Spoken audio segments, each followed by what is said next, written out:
जय माता महालक्ष्मी की माघ यानी अगहन के महीने में महालक्ष्मी माता के व्रत और पूजन किए जाते हैं। ऐसी मानता है कि इस मास में पड़ने वाली गुरुवार को माँ लक्ष्मी पहली बार धरती पर अवतरित हुई थी अपने भक्तों का कल्याण करने के लिए, और गुरुवार का ही वह दिन था। इसीलिए इस महीने से सभी गुरुवार माँ लक्ष्मी की पूजा के लिए बहुत विशेष माने गए हैं। तो किसी कारणवश अगर आप स्टार्टिंग के व्रत नहीं कर पाए हो तो आने वाले शुक्ल पक्ष के यानी कि आगे आने वाले 2 गुरुवार में आप माता लक्ष्मी के व्रत और पूजा कर सकते हैं। पूजा आपको कैसे करनी है, व्रत आपको कैसे रखना है, इसका वीडियो मेरे चैनल पर है, लिंक आपको डिस्क्रिप्शन में मिल जाएगा। और आज की इस वीडियो में हम जानेंगे कि हमें माता महालक्ष्मी के व्रतों का उद्यापन कैसे करना है, क्योंकि जब भी हम कोई पूजा या अनुष्ठान करते हैं तो उसका उद्यापन किए बिना हमें व्रत का पूरा फल नहीं मिलता है।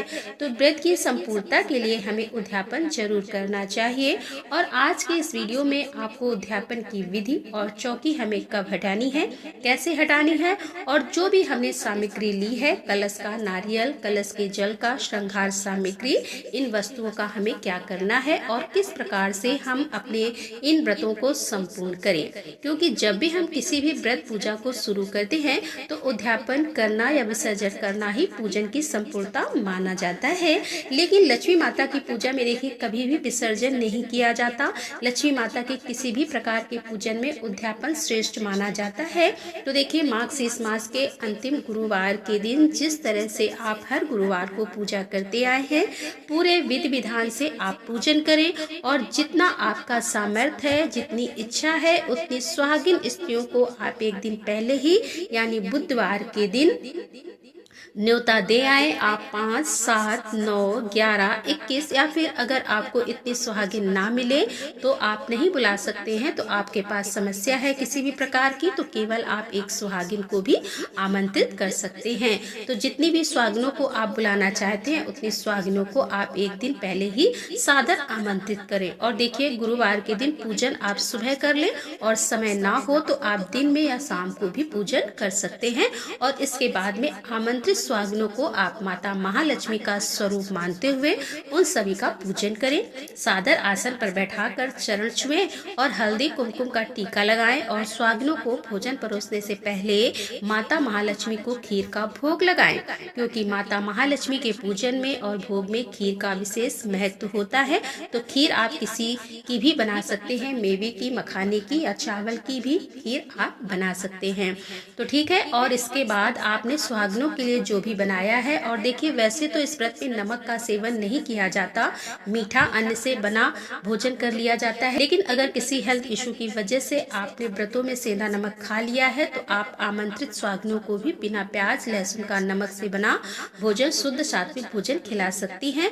और अगर आपने मीठा अन्न से बना भोजन किया है तो व्रतों में तो आप सुहागिनों को खीर, पूड़ी, हलवा यह परोस सकती हैं। और अगर आपने व्रतों में फलाहार सेवन किया है तो आप सुहागिनों को फल, मेवे, मिठाई ये चीजें खिला सकती हैं। कुल मिलाकर जैसे ही व्रत रहे हैं आप फलाहार, मीठा अन्न से बना भोजन या नमक का भोजन जैसा भी आपने खाया है व्रतों में, उसी तरह का भोजन आपको सुहागिनों को खिलाना है। तो इस प्रकार से बहुत ही प्रेम भाव से उन्हें आप भोजन कराएं, जल पिलाएं। और जब वह सुहागिन स्त्रियां भोजन कर ले, तृप्त हो जाएं, तब आपको उन्हें श्रृंगार का सामान, वस्त्र देना चाहें तो वस्त्र दान कर सकते हैं, पर श्रृंगार का सामान आपको जरूर देना है। उसमें चूड़ी, बिंदी, सिंदूर, मेहंदी और आलता या महावर ये रख ले। आप चुनरी भी रख ले या फिर ब्लाउज पीस रख सकती हैं, या इससे भी अगर कम देना चाहते हैं तो श्रृंगार सामग्री के साथ आप रुमाल भी दे सकती हैं। और साथ में आपको दक्षिणा अवश्य रखनी है। इससे अगर कोई कमी होगी तो दान में आपको तो वह पूरी हो जाएगी। और इन्हें पहले ही आप विभाजित करके रख लें, पैकेट्स बनाकर रख लें जितनी भी सुहागिन आपने बुलाई हैं, और उन्हें ये सभी सामान आप सब प्रेम भेंट करें। और आप चाहें तो इस सभी सामान के साथ उन्हें फल दे सकती हैं, चावल देना चाहे तो चावल भी दे सकती हैं। क्योंकि जब देखिए माता महालक्ष्मी का उद्यापन किया जाता है तो दक्षिण भारत में माँ की अंतिम गुरुवार के दिन गोद भराई की जाती है। गोद भरी जाती है जिसमें एक चुनरी या लाल रंग के कपड़े में नारियल, पंचमेवा, 5 मुट्ठी चावल, कुछ दक्षिणा रखे जाते हैं। और यह जो गोद भराई की सामग्री होती है इसे हमें या तो स्वयं यूज करना होता है या अपने मान दान को देना चाहिए, या फिर अगर आपके घर में बहू बेटियां हैं तो आप उन्हें भी यूज करने के लिए दे सकती हैं। आप बाहरी किसी व्यक्ति को इसे ना दें, क्योंकि देखिए माता महालक्ष्मी का जो भी चीजें अर्पित की जाती है, चाहे वो भोग प्रसाद हो, सामग्री हो, श्रृंगार का सामान हो या कुछ और भी हो, वह सब हमें घर में ही यूज करना चाहिए। बाहरी व्यक्ति को उसे नहीं दिया जाता। बाहर दान बिल्कुल भी नहीं किया जाता। और दान के निमित्त आपने जो निकाला हो उसे हमें अलग से दान देना चाहिए, ठीक है। और उद्यापन जो है अपनी सामर्थ्य के अनुसार किया जाता है। जितनी भी आपकी सामर्थ्य है, जितनी इच्छा है, इस उद्यापन को देखिए आप ब्राह्मण को बुलाकर भी बड़े रूप में कर सकते हैं अगर समय और व्यवस्था है आपके पास। और अगर देखिए समय ना हो, व्यवस्था ना बन पाए, तो आप इसे छोटे रूप में भी स्वयं से भी कर सकते हैं बहुत ही आसानी से।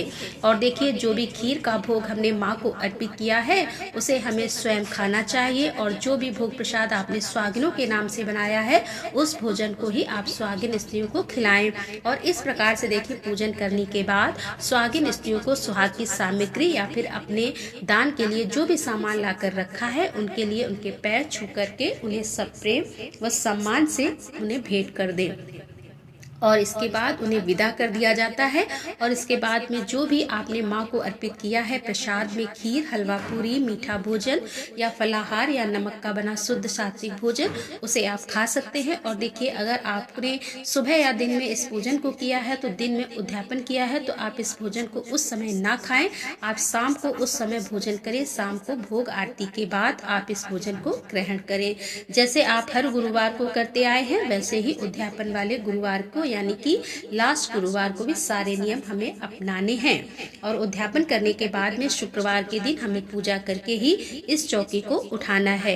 तो अब देखिए चौकी पर हमने जो नारियल रखा है उसका क्या करना है। तो देखिए नारियल का हमें विसर्जन नहीं करना है, क्योंकि ये माता महालक्ष्मी का स्वरूप मानकर हमने इनका पूजन किया है। इस नारियल को पूरे 1 साल तक लाल कपड़े में बांधकर हमें किसी भी पवित्र स्थान पर रख देना है।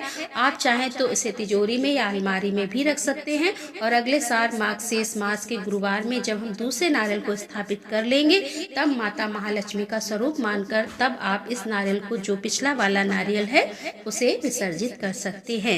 अगर आप चाहें तो, और ना चाहें तो, अगर आपकी कोई पैतृक कोई जमीन है, कोई प्लाट पड़ा है, कोई कच्ची जगह है आपके घर में, तो आप इस नारियल को वहां पर भी गाड़ सकते हैं। और देखिए अगर आप पूरे साल के माता महालक्ष्मी के गुरुवार के व्रत करते हैं तब आपको इसी एक नारियल को पूरे वर्ष भर प्रति गुरुवार को इसी नारियल को कलश की स्थापना में प्रयोग करना है।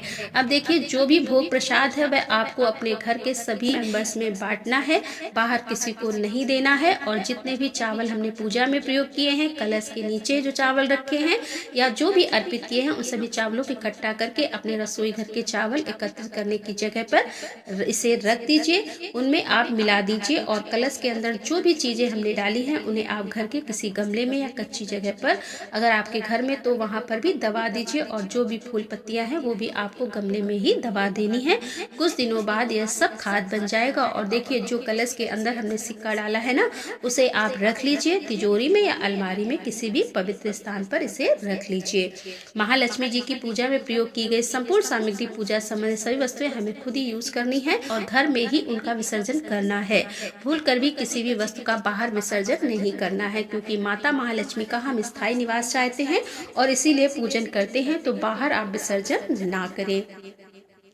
अब देखिए पूजा में रखे सिक्कों को आप अपनी तिजोरी या अलमारी में रख लीजिए। और श्रृंगार सामग्री आप खुद भी प्रयोग कर सकती हैं, अपने परिवार की महिलाओं में वितरित कर सकती हैं। और देखिए अगर आपको उद्यापन वाले गुरुवार के दिन पीरियड्स वगैरह आ जाता है तो आपको उद्यापन नहीं करना है। आपको आने वाले गुरुवार में, चाहे मार्गशीर्ष मास जो है वह समाप्त हो जाए, उसके बाद आने वाले गुरुवार में आपको उद्यापन करना है। तो दोस्तों उम्मीद करती हूँ कि मार्गशीर्ष मास गुरुवार महालक्ष्मी व्रत पूजा के उद्यापन की यह जानकारी आप सभी को जरूर पसंद आई होगी। वीडियो अगर अच्छी लगी हो तो, जानकारी अगर पसंद आई हो तो कृपया वीडियो को लाइक करें, शेयर करें और मेरे साथ जुड़े रहने के लिए चैनल को सब्सक्राइब कर लें। तो दोस्तों मिलते हैं अगले वीडियो के साथ, तब तक के लिए राधे राधे, जय श्री कृष्णा, हर हर महादेव, जय भोलेनाथ की।